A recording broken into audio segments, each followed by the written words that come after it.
Doc Rob back at you. You know, we do this Everybody Eats segment. We talk about health, talk about nutrition. You know, but every type of meal we make, and every time you eat, the one thing I really recommend you do is take digestive enzymes. Digestive enzymes are like little Pac-Men that break down the food, help save your energy, and help you digest the foods that you're eating. So why not take it when you eat? It's only going to help you out.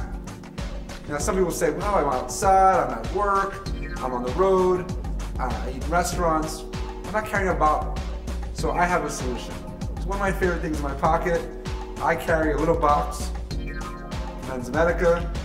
Just open up, carry my digestive enzymes, put it in my pocket, I'm good to go. The funny thing is, I always end up running out. Why? Because I go to a restaurant, I'm out with friends, and next thing you know, oh, can I have one? Can I have one? So what I have to say to that? Get your own! No, I'm just teasing. But yes, it's great to have in your purse, in your pocket, in your jacket. When you go out to a restaurant, when you're at your house, when you're at a friend's, don't be afraid to break out your enzymes. It's cool to make sure your food gets digested. Don't let anyone tell you otherwise. This is Doc Rob, and I got my enzymes. I'm gonna go eat some food.